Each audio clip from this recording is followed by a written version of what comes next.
Muchas gracias por la presentación y bueno, gracias a la UTN, Horacio, a todo el equipo de organización del evento por la invitación a hablar acá. Estoy muy contento de poder hablar. Vamos a checar si está la presentación. A ver si funciona. Sí. Bueno, aprovecho que están todos despiertos, me imagino, primera sesión de la mañana, así que bueno, voy a hablar de cómo nos imaginamos el rol de la bioenergía en un contexto de cambio, de transición en el sector energético, pero también de una manera más amplia en lo que son todos los sistemas de productivos energéticos en Argentina y a escala global. Así que primero lo que les voy a hablar, primero les voy a dar un poco de contexto, voy a aprovechar que es la primera sesión, así que me permite un poco más de contexto, de qué es lo que está pasando ahora y por qué es importante pensar no solo en el corto, sino en el largo plazo. Un poco dar un marco de transición energética, qué es lo que está pasando en el mundo con la transición energética, cuáles son las tendencias que a mi manera de ver están ocurriendo y van a seguir ocurriendo en los próximos años, en las próximas décadas, y después ya sí, eso como contexto, ya después ya de lleno en lo que es las bioenergías, un poco de qué es lo que hay ahora, cómo se llegó hasta acá, cómo se desarrolló y qué es, a mi manera de ver, cómo se va a seguir desarrollando la bioenergía en todos sus diferentes vectores energéticos que vamos a ir viendo en Argentina. Así que bueno, esto no es para que lean, sino para que presten un poco de atención, eso es un poco de ayuda a memoria. Lo que se está viendo ahora en el sector energético principalmente es un foco en otra cosa. No un foco en el largo plazo, sino un foco en la reducción de lo que es el costo o gasto del Estado en el sector energético en general. Entonces, eso lo que hace es que hoy estemos hablando de temas de cortísimo plazo que son importantes para la macroeconomía, para la economía en general. Eso afecta obviamente en cascada al sector energético y a todo el resto de los sistemas. Entonces, hablando siempre de subsidios energéticos, por ejemplo, subsidios a energía, gas, luz y transporte, sabemos bien cómo afecta eso a lo que es las arcas públicas, y eso no deja un poco, nos paramos en lo urgente y no vemos mucho lo importante, que seguramente hay que seguir pensándolo y es algo que seguramente son discusiones que vamos a tener en los próximos años, como por ejemplo un debate más profundo sobre lo que es la ley de biocombustibles, los biocombustibles y su rol, o sea, cuál es el rol que van a tener los biocombustibles en el desarrollo productivo de Argentina.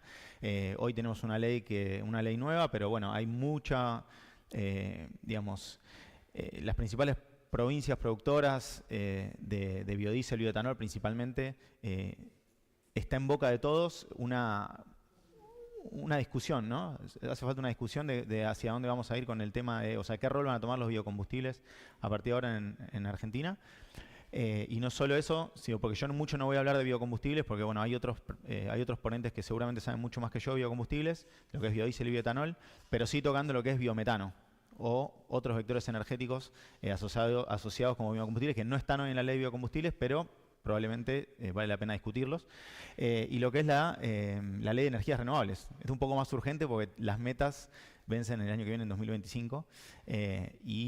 Bueno, desde hace años ya se piensan en cómo se va a seguir esta ley. Primero, ¿se va a seguir esta ley? ¿Cómo se va a seguir? ¿Cuáles son los incentivos que se van a dar? ¿Cómo nos vemos en los siguientes 10 años?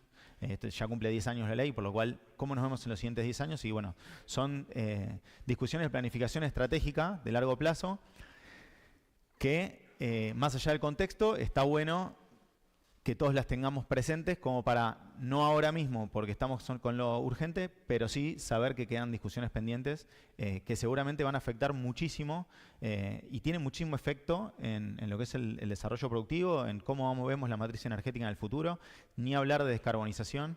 Lo bueno es que quizás cuando empecé a hablar de estos temas, yo a principios de los 2010, casi todas estas presentaciones eran, bueno, ¿cómo vamos a incentivar al sector de las renovables? Porque costaban el doble que las energías tradicionales. ¿Cómo vamos a hacer para meterlas en la matriz energética?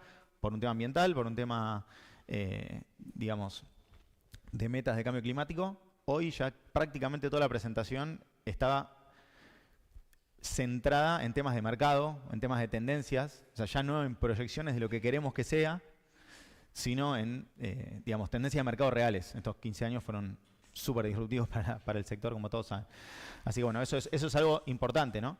Que lo hace muchísimo más realista, y realmente son temas que estamos hablando. No los queremos, no los deseamos, sino que van a pasar y hay que ver cómo queremos que pase acá en Argentina. Y esto, para dar también un poco de contexto global, es cuáles son las tendencias que yo veo dentro de la transición energética que vale la pena, digamos, mencionar como preámbulo a lo que es bioenergía. Y bueno, son dos grandes temas. El primer tema es, obviamente, la incorporación de energía renovable. Y este tema lo subdividí en, digamos, tres tendencias que se pueden ver. La primera es la electrificación y la incorporación de renovables. En todo el mundo se está electrificando el sistema energético en general, ¿no? La matriz primaria se está volcando muchísimo hacia la electrificación. Electrificación por cambio de hábitos de consumo, por tecnología, por mayor, digamos, consumo de lo que pueda llegar a ser centros de datos, etc. Pero bueno, se está electrificando el consumo de energía general a nivel mundial. Para dar algunos números, y perdón si cada tanto agarro el celular, pero sé que son muchos ingenieros, acá hay muchos estudiantes de ingeniería, entonces traje ayuda de memoria para números. Pero, por ejemplo, China pasó en 10 años de que la electricidad sea el 1,1% del consumo de energía al 2,6%. El promedio está más o menos en 2% en mundial, 2,2%. En Latinoamérica estamos más o menos en, 20%, quise decir. 20% alrededor del mundo, 19% en América Latina, en Argentina también parecido. Bueno, China pasó del 11 al 26 en pocos años, y la energía, el consumo energético primario en general, o sea, toda la fuente de energía, no solo electricidad, sino gas para calefacción, transporte, etcétera, toda la matriz primaria, está creciendo más o menos al 1,4% anual. Y la electricidad al 2,7%. O sea, prácticamente el doble de crecimiento anual tenemos para la electricidad que para la energía en su conjunto. Acá, aparte de la electrificación, tenemos la incorporación de renovables. O sea, hay metas de energías renovables que acá, esto es del estatus de la Asociación Internacional de la Energía de 2024, y se ve que al 2050, en escenario tendencial, o sea, en escenario de mercado, no en escenario net zero ni ningunos otros escenarios, sino en el escenario tendencial, se va a multiplicar por casi 4 veces la generación de electricidad renovable, y se va a duplicar el consumo de energía eléctrica. Esto obviamente hace que se tengan que incorporar masivamente fuentes de electricidad renovable al sistema eléctrico. Esto, más o menos 1000 gigavatios, 1 teravatio, que son 1000 gigavatios por año, de acá al 2030, según IRENA. Esa es la primera tendencia. Y la segunda es, aparte del sector eléctrico, se están electrificando otros sectores que originalmente no usaban energía eléctrica, como por ejemplo la calefacción y el transporte. Hoy, también según proyecciones, el crecimiento, digamos, de lo que es electricidad en calor, si ven ahí las, a ver si los puedo ver, ahí, esas franjas naranjas son electricidad renovable dentro del sistema, dentro de lo que es calor, bombas de calor, etcétera. Y también en lo que es transporte. En transporte vemos que el crecimiento tiene un componente de electricidad, obviamente por la incorporación de los autos eléctricos. El año pasado creo que el 18% de los autos nuevos fueron eléctricos. Así que, y esto cada vez va según mi criterio, va a crecer cada vez más. Entonces, bueno, aparte de los biocombustibles, que obviamente son importantes en el transporte, no solo en la electricidad, sino es primero electrificar, y segundo, hacer renovable todo lo que no se puede electrificar. Esas son tendencias que se están dando. Otra tendencia que no voy a tocar hoy es también, digamos, como para meta de carbonización cero, o sea, net cero, es la decarbonización de los materiales y de los productos también. O sea, todas las cadenas de suministro de producción de los materiales que hoy consumimos se están, por ejemplo, bioplásticos o materiales nuevos, dejando de utilizar combustibles fósiles para crear materiales y se están utilizando otros materiales como bioplásticos o como otros materiales sintéticos o generados a partir de electricidad renovable. Entonces esa sería como la tercera tendencia que vemos en incorporación. Y una segunda gran tendencia que yo estoy viendo y la verdad que le estoy dedicando bastante tiempo últimamente es la descentralización del sistema energético. Y esto obviamente todos lo ven, en otros países está andando mucho más rápido, pero en Argentina también lo estamos viendo, que es, se pasa, y esto en el sistema eléctrico, pero también se puede extrapolar, si quieren después lo hablamos, pero se puede extrapolar a muchísimas cosas, hasta la comunicación, a todo. Pero para hablar del sistema eléctrico, se está pasando a un sistema lineal, donde hay grandes centrales de generación que generan electricidad, se transportan en líneas de alta tensión, después bajan a la línea de distribución y los usuarios consumen,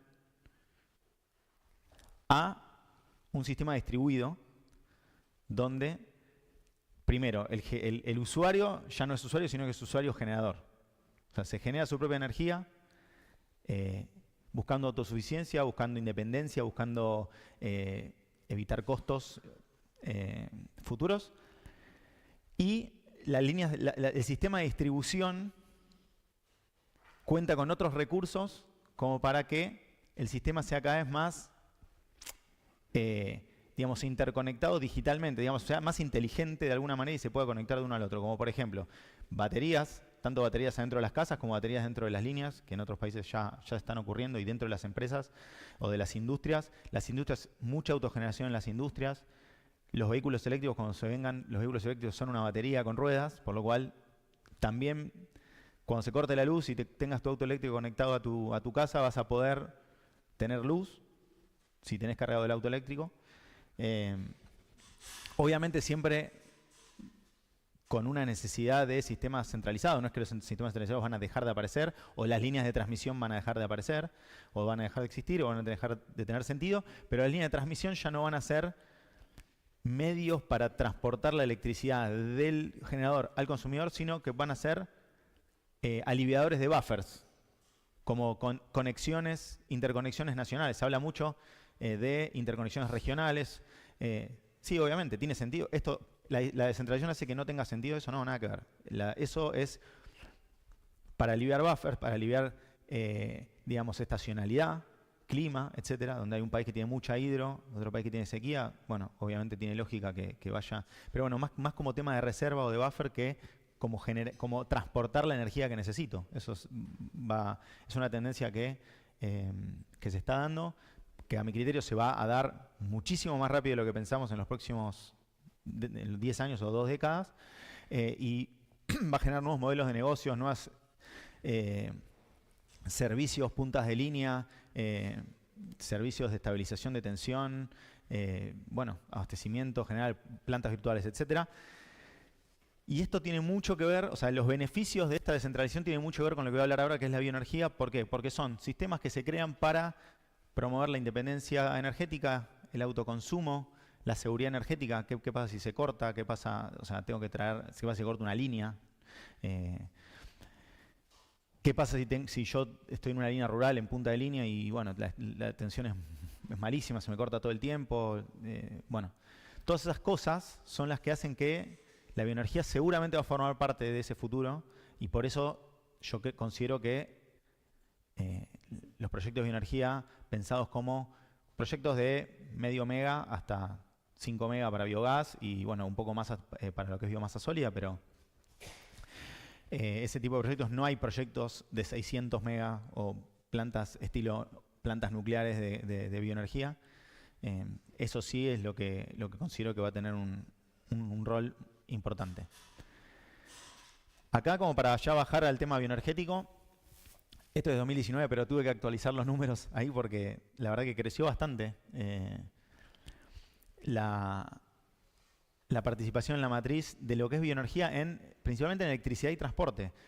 Pero fíjense, esto para darles un sentido de, bueno, de qué estamos hablando, ¿no? Bioenergía. En la próxima les cuento un poco qué tecnologías puntualmente estoy hablando, pero esto como para darles una idea de esto o solar o eólica, no. Esto es o sea, En 2019 el 5% de la energía primaria global se consumía con fuentes modernas de bioenergía, que es lo que vamos a hablar ahora. Obviamente hay algunos reportes que le dicen bioenergía también al consumo de leña para calefacción o para cocina, que eso, como no tiene un indicador de desarrollo, no lo incluimos dentro de lo que nosotros decimos como bioenergía o plantas de bioenergía moderna.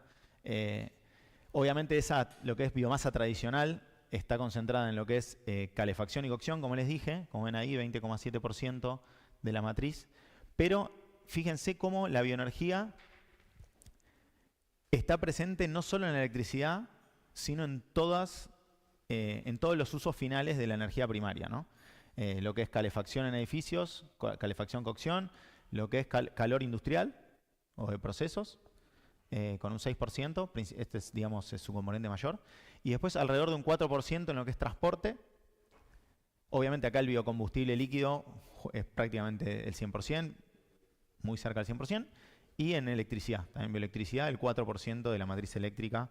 Estos datos están actualizados. Como para darles una idea de, esto no es que no va a sustituir todo el resto de la fuente de energía, sino que es un complemento, y la idea es estudiar un poco, ver cómo es ese complemento, ¿no? Acá no se ve muy bien, pero bueno, acá simplemente como para decirles, les voy a decir, mira, el celeste, dentro de lo que es fuente de bioenergía, acá aprovecho para explicarles, yo hablo de bioenergía, ¿qué tecnologías estoy, o sea, qué estoy hablando cuando hablo de bioenergía? Ya les dije, biocombustibles líquidos está dentro de bioenergía, pero no voy a hacer mucho hincapié, hay otras presentaciones de eso, que en esa línea azul ven, en transporte, prácticamente el 100%, como les dije, de lo que es bioenergía tradicional es para, se consume a través de biodiesel y bioetanol, principalmente combustibles líquidos, para sustituir nafta y diésel. En el resto de los usos que vimos ya, industria, edificios, que sería calor y cocción residencial, y generación de electricidad, la gran mayoría hoy en día se utiliza la tecnología de combustión de biomasa seca. ¿Qué estoy hablando cuando digo eso? Es caldera de vapor y turbina para combustionar o quemar residuos de industria forestal, madera, de industria alimenticia, de caña de azúcar, como para nombrarles algunos o los principales de acá de Argentina. La gran mayoría. La línea verde chica es biogases. Ahora no se dice más biogás, se dice biogases. Son gases de diferentes composiciones creados a partir de digestión anaeróbica principalmente, pero también otros procesos químicos que bueno, hoy están un poco menos desarrollados que la digestión anaeróbica, plantas de biogás. Y vemos también las plantas de biogás participan un poquitito en todas. Ahora, crecimiento. Uno cuando habla de bioenergía dice, bueno, ¿cómo está creciendo la solar? ¿Cómo está creciendo la eólica? Primero, esas son tecnologías 100% para electricidad. Hoy, obviamente después, esa electricidad que pueda transformarse en otro vector energético como el hidrógeno, por ejemplo, no sé qué pasó ahí. Uy. Ahí está. Va a ser también importante. Hoy no lo es tanto en números, pero seguramente lo va a ser. De hecho, ahí ya hidrógeno aparece en el gráfico. Pero bueno, va a crecer 12% digamos, la participación de la bioenergía dentro de la matriz primaria global al 2030. O sea, va a pasar de un poco menos del 5% al 5,5%. O sea, lejos de ser una tecnología que ya le dio paso a la solar y la eólica, porque obviamente en costos, principalmente ya, como todos saben, generar una unidad de energía eléctrica con solar fotovoltaica o con eólica es muchísimo más barato que con bioenergía. Pero acá se prevé que no solo no decrezca, sino que crezca un 12% la participación en la matriz primaria de bioenergías. Esto es no solo por electricidad, sino por otros usos finales de energía que vamos a ir viendo. Y acá pasamos a Argentina. Por los hechos ocurridos recientemente, agregué el mapa que tiene las Malvinas y tiene el resto del país, para que nadie se escandalice. Porque, bueno, obviamente hice centro en en lo que son las provincias principalmente más que hoy tienen potencia instalada eléctrica con bioelectricidad. Y acá les quiero contar un poco la historia de lo que son estas tecnologías que les mencioné antes en Argentina. Previo al programa Renovar, que todos sabemos que fue la ley 27191 aprobada de manera unánime por las dos cámaras en el Congreso en 2015, se reglamentó en 2016, se generó el programa Renovar a partir de esa ley y por algunos años tuvimos licitaciones de electricidad renovable con el fin de llegar al mandato del 20% del 2025. Previo a eso, ya existían algunas plantas de bioelectricidad. ¿Por qué hablamos acá de bioelectricidad o por qué nos centramos en bioelectricidad? Primero porque la gran mayoría de los sistemas hoy que generan a partir de residuos de sustratos biomásicos generan electricidad, pero también porque hoy es la mayoría de las plantas comerciales. Anteriormente había plantas de cogeneración y de autogeneración en el sistema eléctrico. Y aparte tenemos registros del SADI, ¿no? Que son registros donde se tienen exactamente cuánto generaba, cuál es la potencia instalada. Es más difícil ir buscando otras fuentes donde hay plantas chicas de aprovechamiento de biomasa o de residuos. Es bastante más difícil de trazar. Pero bueno, en el SADI tenemos información y había algunas plantas, sobre todo en el norte, de biomasa a partir de residuos de forestales y azucareros principalmente. Y después en el programa Renovar se agregaron un par más también en el NOA y en el NEA. Salta principalmente, Misiones, Corrientes y Tucumán. Hoy también hoy siguen siendo de las provincias que más bioelectricidad generan. A partir del programa Renovar se generó un mercado de bioelectricidad, es un mercado un desarrollo de proyectos a escala medianamente masiva en todo el país por uno de los puntos que a mí me parecen importantes de la ley 27191 a rescatar, y es que decía claramente que se fomentaba la diversificación tecnológica y geográfica. Esto fue muy importante a la hora de implementar la ley porque le dio un cupo dentro del mix de electricidad a contratar a otras tecnologías en otras geografías. Eso a mí me parece muy importante a la hora de generar desarrollo en todas las provincias. ¿Por qué? Porque sabemos que la solar fotovoltaica, algunas provincias tienen la solar fotovoltaica como principal, otras la eólica, y como pueden ver, algunas provincias que no son número uno en fotovoltaica y número uno en eólica, son número uno en biomasa, o al menos en oferta de sustratos biomásicos, por lo cual se le dio a otras provincias también la posibilidad de participar. ¿En qué escala? Muchísimo menor que en fotovoltaica y en eólica, lógicamente. Es lógico eso, por costos, obviamente. Pero, como vamos a ver, genera muchísimas externalidades, y ahí les cito un documento de ProBiomasa, el programa ProBiomasa, que se llama Externalidades Positivas o Externalidades de Biogás y de Biomasa, del proyecto de Biomasa, donde se habla muchísimo del tema. Pero bueno, son temas que la electricidad tenía que pagar. Son externalidades. ¿Por qué se llaman externalidades? Porque estamos hablando siempre, nos paramos en el sector eléctrico y decimos, estamos pagando trabajo de calidad, estamos pagando la cogeneración misma, el tratamiento de residuos. O sea, son cosas que probablemente no las tenga que pagar la electricidad, pero esos proyectos los hacían viables gracias a vender la electricidad. Entonces, se desarrolló de esa manera este tipo de tecnologías por las señales de mercado, lógico. Y bueno, y vemos que hoy tenemos 49 proyectos en operación con 271 mega de capacidad instalada. Aproximadamente, estos datos van cambiando porque hay algunas licitaciones, aproximadamente 2/3, porque siempre me preguntan qué porcentaje de proyectos se hizo en todo lo que fue Renovar. Aproximadamente 2/3, en todas las tecnologías más o menos parecido, entre el 2/3 y el 70 por ahí, de los proyectos se implementó. Queda ese tercio ahí que bueno, hay que ver si se implementan o no, porque ya son licitaciones que los plazos ya estarían vencidos en su mayoría, pero tenemos también Red MDI, que fue el año pasado, que bueno, ahí tenemos unos 72 megas por construir.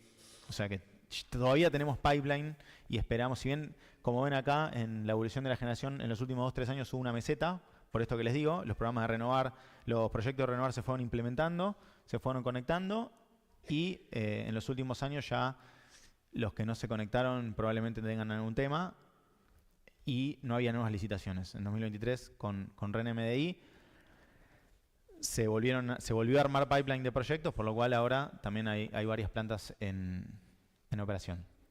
La generación de electricidad aumentó más de 4 veces en el periodo 2015-23, gracias a este programa. ¿Y qué más les puedo decir? Bueno, las características del mercado. Las grandes plantas fotovoltaicas, eólicas, son muchos millones de dólares.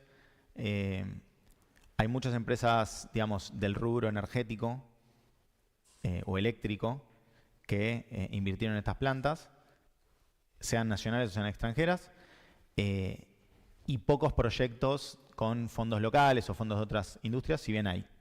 De hecho, algunas industrias, gracias a esto no, apoyados por esto, se reconvirtieron o abrieron una branch de empresa energética, ¿no?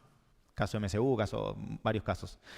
En el caso de bioenergía, el mercado está muy atomizado, hay mucho inversor local, mucho inversor productivo local. O sea, el perfil del inversionista en este tipo de tecnologías es completamente diferente hasta ahora. Muchas, incluso capitales de cooperativas que se metieron en este tipo de negocios. Bueno, de hecho yo participé con Cleanergy en una de las plantas en General Cabrera, donde 2 cooperativas, una cooperativa eléctrica y una cooperativa productora, participan del proyecto. Son inversionistas principales del proyecto. Por lo cual se genera una dinámica diferente, donde otras industrias o otros sectores invierten en energía eléctrica. Eso es importante también, son cosas que les voy dejando para después ver cuáles son los beneficios de este tipo de tecnologías versus otros, y qué puede llegar a hacer que esta tecnología se siga, digamos, fomentando para derribar la barrera del costo, ¿no? Porque todos entendemos siempre al final de todo esto es, bueno, ¿y cuánto cuesta un megavatio hora generado con este tipo de tecnologías? Y cuesta más. Una unidad de electricidad contra otra, con fotovoltaica, por ejemplo. Pero bueno, vamos viendo cosas que lo hacen diferente. Vimos tema geográfico, vimos tema del perfil del inversionista, vemos tema del tamaño, son bastante más chicas por lo general, los proyectos, los tickets de los proyectos son mucho más chicos.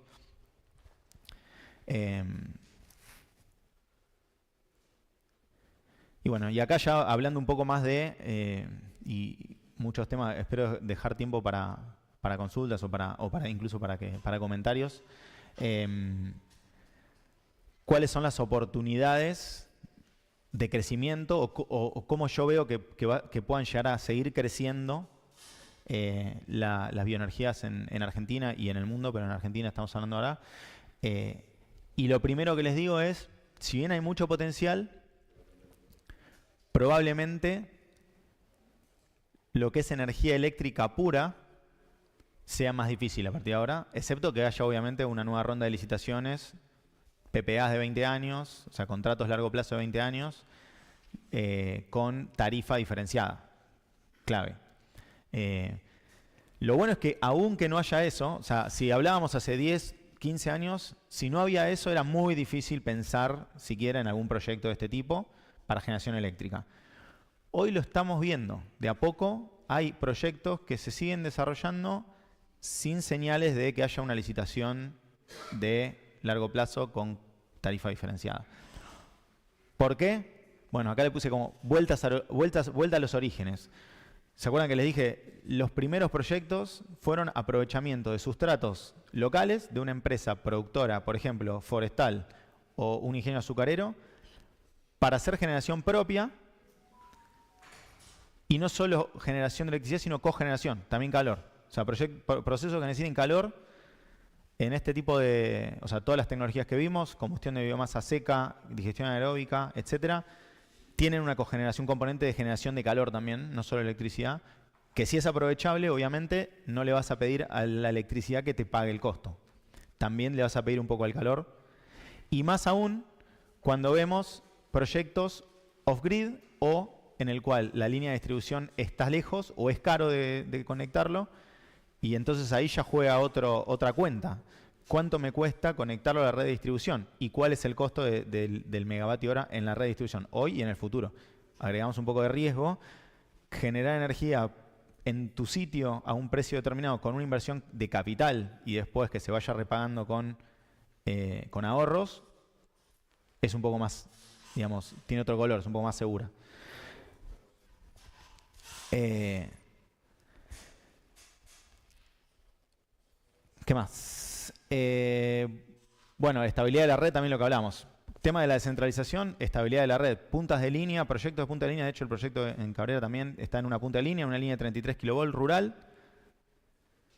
que hoy estabiliza un poco la tensión. Tener una generación en una línea de, digamos, con una máquina rotante en una punta de línea, en una línea de 33 kV de media tensión, sirve para estabilizar la tensión.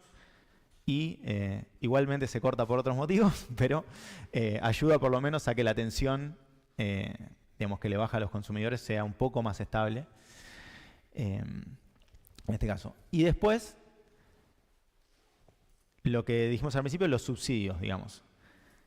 Acá estamos hablando de, bueno, si bien se avanzó mucho, todavía la energía subsidiada, ¿quién sabe cómo va a ser la política de subsidios? Nadie sabe quién va a ser las tarifas. O sea, hacer proyecciones a 20 años en el mercado eléctrico es prácticamente como decir si va a llover dentro de 48 días exactamente, no se sabe.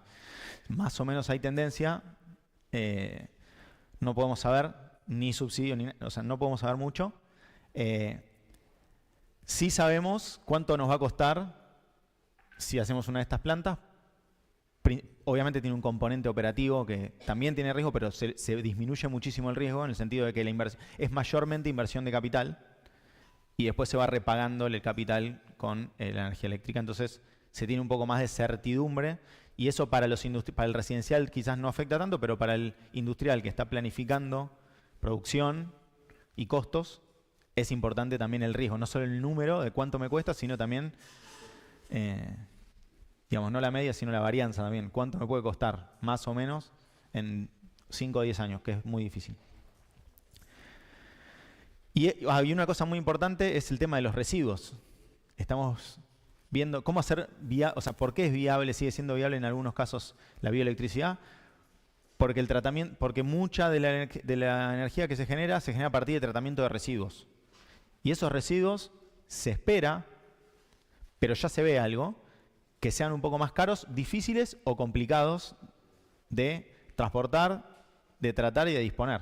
Entonces, si además de generar energía eléctrica y calor, nosotros estamos tratando nuestros propios residuos que o nos cuesta o pensamos que nos va a costar en el futuro, sea económica o socialmente, hay mucho también de costo social, la gente lo está viendo ya. De hecho, en la planta de General Cabrera no hay olor, o sea, hay menos olor, después les voy a mostrar una slide, pero contaminación, hablo de local, no cambio climático, etcétera, que obviamente es muy importante, sino contaminación local, agua, suelo y aire. Y ese costo también permite que las cuentas, los modelos financieros sean un poco más benévolos con este tipo de tecnología versus algo que 100% tiene que ser eléctrico.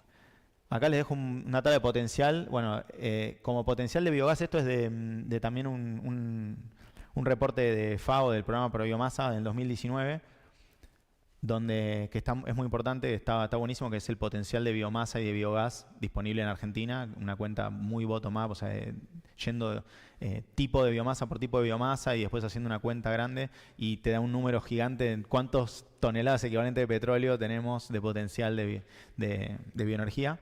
Pero más allá de eso, se hicieron unos buenos mapas de cuenca, creo que está en la próxima. Sí. Acá, se hicieron unos mapas de distribución de oferta indirecta, o sea, de residuos biomásicos, como para entender un poquito dónde están los residuos y qué potencial es. Y se llegó a que 11 veces, a que el residuo disponible es 11 veces el que tenemos hoy, solamente teniendo en cuenta, perdón que vuelva atrás, estos residuos. Residuos de tambo, de feedlot, de criadero de cerdo y de vinaza de producción de bioetanol. Solo con esos maps, que fueron los mapeados por este reporte, ¿no? Solo con esos residuos tenemos 11 veces lo que hoy tenemos en potencial. Sin contar otros sustratos que sabemos que se utilizan o cosustratos que sabemos que se utilizan de otras industrias alimenticias, lácteas, residuos de destrucción de granos, etcétera, etcétera, por lo cual el potencial es muchísimo mayor. Y tampoco se incluyen cultivos dedicados, que también hay gente estudiando el tema, yo no soy experto. En biomasa pasa lo mismo, por ejemplo en maní, que me acuerdo el número, creo que hoy lo que es Prodeman están aprovechando 50.000 toneladas año de cáscara de maní para generar un parque de 10 mega, 10 o 12 mega creo que es instalada. Bueno, este reporte mapeó en 2019 y tiene más o menos casi 400.000 toneladas año solo en maní. O sea que muchísimas veces lo que hoy se genera en cada industria, así en cada industria lo vamos a ver. Principalmente acá en Argentina es forestal, caña de azúcar, pero después hay otras frutas, algodón, tabaco, otras, que solamente hablamos de residuos, no hablamos de competir con la biomasa. O sea, no es talar un árbol y hacer energía. Esa discusión creo que por suerte quedó atrás, sino que estamos hablando de disponibilidad de sustrato indirecto, que es residuos de esas industrias, y ahí tenemos el potencial. Las provincias, muchas provincias, y esto es importante también, tema subnacional. Hay muchas provincias, principalmente productoras, pero también otras que se están dando cuenta de muchos beneficios, ¿ok?, de este tipo de tecnologías. Listé algunos ahí: desarrollo productivo, mejora de infraestructura a nivel provincial, creación de fuente de trabajo calificado, agregado de valor y arraigo local. Me quedan 5 minutos. Agregado de valor y arraigo local. Temas que son importantes para las provincias, para los gobiernos subnacionales, para las municipalidades, y son temas que también se discuten en un plan de desarrollo productivo. Por eso el interés en este tipo de tecnologías. Se genera energía eléctrica, se mejora la infraestructura, se independiza de otras provincias o de otros sectores en generación de energía eléctrica, calor, etcétera, y se crea trabajo de calidad en los distritos. Esto lo voy a pasar rápido porque me queda poco tiempo, pero bueno, esto es una slide que nosotros presentábamos con Cleanergy en 2017, cuando recién empezamos a vender las plantas. No nos dio mucho éxito. ¿Por qué? Porque todo el mundo miraba el número del megavatio hora, pero bueno, acá están listados todos los desafíos que tiene un productor agropecuario, agroindustrial o un residencial, que en ningún caso está el costo de la energía. Obviamente el costo de la energía en ese momento era prácticamente nada, entonces, pero sí hay un montón de otras cosas que genera como beneficio esta tecnología. Diversificación de fuentes de ingreso del productor. Entonces estamos hablando, es algo importante, digamos, para un productor, bajar costos y que tu ingreso venga de otro lado, de vender energía eléctrica o de otro mercado que no sea tu mercado de siempre. Aparte de lo que es ambiental y todo. De vuelta, como les dije hasta ahora, orgulloso de que no sea toda la presentación acerca de los beneficios ambientales, que ya muchos lo saben, sino estamos tratando de hacerlo viable, digamos, que sea un negocio viable. Bueno, y acá proceso de biorefinería, otro también de los colegas de Bio 4, donde hay, esto es claramente economía circular, digamos. O sea, acá no entra nada prácticamente, entra maíz nada más, y sale combustible, alimento para ganado, bioetanol y otros subproductos. Esto es agregado de valor en origen, y estos son cosas que son muy interesantes y deberían ir más allá de el costo de la energía eléctrica a la hora de analizar. Bueno, y me quedan 5 minutos, pero me quiero detener un poquito en cada uno. Solución integrada del sistema energético, decimos. O sea, irnos de lo eléctrico para cosas, para otros usos finales que se pueden dar a la bioenergía y hoy se están dando, digamos. Más allá de las plantas de biogás, que ya vimos, energía eléctrica, calor, fertilizante orgánico, que ni siquiera hablé del fertilizante, pero también se genera fertilizante orgánico. Hoy estamos importando, somos importadores netos de fertilizante. Se genera fertilizante orgánico de calidad. En un sitio agropecuario es muy valioso, o por lo menos baja muchísimo riesgo. Flota de GNC, tenemos una flota en Argentina de un poco menos de 2 millones de autos a GNC. Tenemos muchísimo potencial. En los últimos 10 años bajó muchísimo la conversión, pero creo que eran 13.000 y pico de autos por mes hace más de 10 años. Ahora creo que bajó a 6.500 por mes. Pero bueno, ya por ejemplo en Santa Fe, en Buenos Aires, hay ejemplos de pasar flota urbana de transporte a GNC, bio-GNC, corte de GNC, de biometano en el GNC, cosa que quedó afuera de la ley de biocombustibles. En la original estaba, O sea, biocombustibles eran biocombustibles líquidos o bioetanol y biodiesel y biometano o biogás. Hoy en la nueva quedó afuera, pero bueno, es una discusión que se puede dar. Pellets para calefacción residencial o industrial. Acá para darles un poco... Esto en Europa se usa muchísimo. Es biomasa, madera peletizada para calefacción de hogares. Y bueno, ni siquiera lo empezamos a explorar acá. O sea, vi de algún proyecto para exportar a Chile, porque también en Chile se usa un poco, pero todavía los beneficios económicos de este tipo de negocios todavía no se tienen en Argentina y es un potencial grande fuera de electricidad. Biocombustibles líquidos o Sustainable Aviation Fuel le dicen ahora, combustibles para aviación y también para transporte marítimo de larga distancia. Ya hay iniciativas, esta de EcoSky de 2019, donde hay un corte de biocombustible a partir de biomasa de residuos para hacer un corte al consumo de combustible de aviación, que bueno, obviamente es de lo más difícil de descarbonizar, ¿no? Pero bueno, muchísimas cosas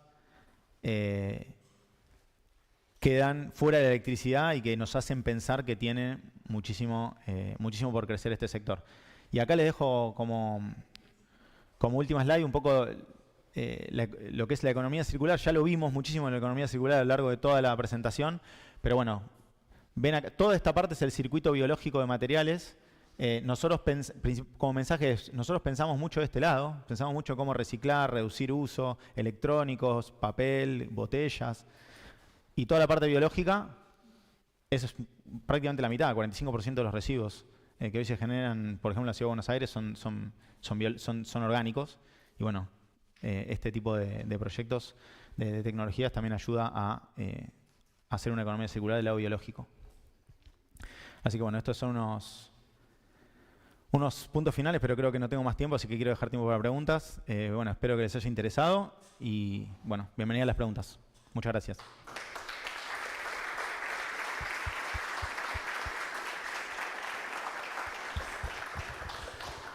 Sí, efectivamente, Franco, como decís, bien completo, bien amplio el panorama y claro sobre todo al auditorio. Entonces, oportunidad de preguntar, comentar.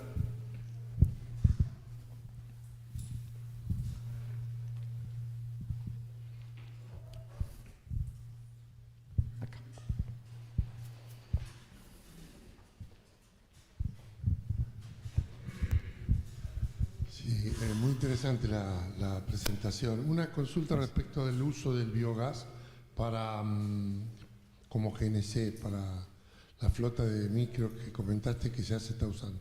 ¿Es necesario purificarlo, aumentarle, digamos, quitarle el CO2? ¿Podés mencionar algo sobre qué habría que hacerle para poderlo utilizar como GNC? Sí, sí. Bueno, muchas gracias por la pregunta. Sí, efectivamente, lo que sale de la planta de biogás, o sea, lo que uno se dice biogás es una mezcla que es combustible, pero es pobre de metano, digamos. Metano es su principal componente, que es el gas natural, está al 99 y pico, pero de las plantas de biogás sale entre el 50 y el 70% de metano, con el resto dióxido de carbono y otros gases en mucha menor medida y algunas trazas o impurezas. Lo que hoy estamos pensando, y acá ya en Argentina se hizo una planta piloto con Scania de generación de biometano, se llama upgrading, digamos, es una separación del metano con el dióxido de carbono. Hay varias tecnologías, una es por membranas, otra es por... Una es térmica y la otra es por membranas. Una es absorción y la otra es por membranas. No tengo exactamente, pero después te puedo pasar algo de info. Lo que sí se logra es todo material particulado, otras trazas de gases y dióxido de carbono, casi todo, o sea, se saca la mayor cantidad posible y queda un gas que es exactamente igual al gas natural. O sea, para que pueda ser comprimido, etcétera, etcétera, y no tener que cambiar tecnología, digamos, o sea, siempre el objetivo no es cambiar todo lo que viene aguas abajo, sino generar un producto que sea exactamente igual al gas natural para que pueda ser comprimido en estaciones tradicionales. eso se hace muchísimo en Estados Unidos ahora, por ejemplo. Bueno, en Europa fue pionera en biogás, Alemania y Italia tenían más de 15.000 plantas de biogás, pero siempre se hacía con fines eléctricos o con calor. En Estados Unidos empezaron unos años más tarde y ahora se habla mucho de lo que le dicen Renewable Natural Gas. Y básicamente ellos lo tratan como un gas natural. O sea, gas natural de fuentes renovables, no de fuentes fósiles. Entonces, ellos tienen unas grandes plantas de transferencia, ellos tienen una buena ley ambiental en cuanto a vertido de orgánicos en rellenos sanitarios. En algunos estados está prohibido, en otros está muy controlado.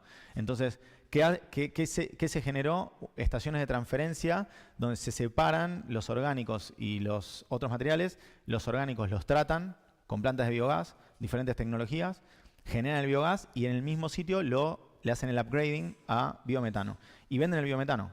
Lo usan para sus propias flotas, o sea, flotas de camiones de transporte. No hablamos tampoco de camiones de transporte, pero bueno, imagínense el potencial que hay para esto en Argentina. Y pueden ser plantas tanto chicas como grandes. Obviamente, si se pudiera, cuando ya es gas natural, se puede directamente inyectar a la red de gas troncal, porque es exactamente igual, si se cumple con normativas, obviamente. Y si no, con los mismos autos que salen de, por ejemplo, una Scania, se podrían cargar biometano en una planta chica que esté en el medio del campo. Entonces, hay bastante versatilidad a eso. No sé si contesté tu pregunta, pero gracias por la pregunta. ¿Qué tal? Buen día. Ante todo, gracias por la exposición. Una consulta respecto del tema de cultivos energéticos o cultivos dedicados, creo que es lo mismo, ¿no? ¿Cómo es el desarrollo hoy en el país? Si sabés si eso está progresando, existe como mucho, sin una pregunta. Sí, sé que hay varios proyectos. No. Después de decir cultivo dedicado dije, no soy experto en cultivos energéticos. Así que primero me disculpo, no soy experto en cultivos energéticos, sí sé, o sea, y he visto varios proyectos de cultivos energéticos en áreas, por lo general sé que se hacen, por ejemplo, yo he visto un par en La Rioja y en San Juan, que son áreas subexplotadas, digamos, que no tienen agro, digamos, principalmente, pues son, plantas que no necesitan agua. Ahí tenés obviamente el valor de la tierra es importante, pero también la necesidad de agua, ¿no? O sea, cuanto más agua necesite va a ser más antieconómico hacerlo para que las unidades de energía que después te genera, porque obviamente está consumiendo agua. Hoy, de lo que te digo, en las plantas que se hacen en Argentina, por lo menos las que se hacen para la generación de electricidad, había muchas que tenían un plan de agregar cultivo dedicado, o sea, cultivo energético, como lo que vos me decís, así como especies específicamente plantadas para extraerlas y triturarlas y ponerlas en el biodigestor. Hoy yo no vi que haya prosperado alguna. Sé que hay varias de proyectos. Obviamente el maíz y otros granos y, por ejemplo, silo de maíz sí se usa. A eso yo no le llamo cultivo dedicado o cultivo energético porque es más un commodity. Y de hecho te diría que ya muchísimas de las plantas que originalmente, prácticamente todas las plantas de Renovar 1 y 2 al menos, no eran 100% residuos. Eran muchas con maíz como principal sustrato. Obviamente después el precio del maíz fluctúa y bueno, al final te terminas como un productor, yo hablo como productor, ¿no? Me termino saliendo del commodity precio de energía eléctrica y me meto en el precio del maíz, que quizás es peor, porque eso lo dice Chicago, cuanto a la tonelada de maíz, entonces me metí un problema peor del que quería salir. Así que muchísimos dejaron de usar maíz y las reconvirtieron lo máximo que pudieron a residuos. Y la verdad que funcionan bien. O sea, por lo menos, en Córdoba sé que la gente de Bio4 también tenía mucho maíz en la receta original y después con la vinaza, residuos de tambo y otros residuos pudieron ir sustituyendo y ahora usan maíz, digamos, como va, o sea, como por necesidad nada más. Perdón que no te pueda contestar más de cultivos, pero... Bueno, genial. Muchísimas gracias, Franco. Y le damos lugar entonces a la siguiente exposición. Gracias.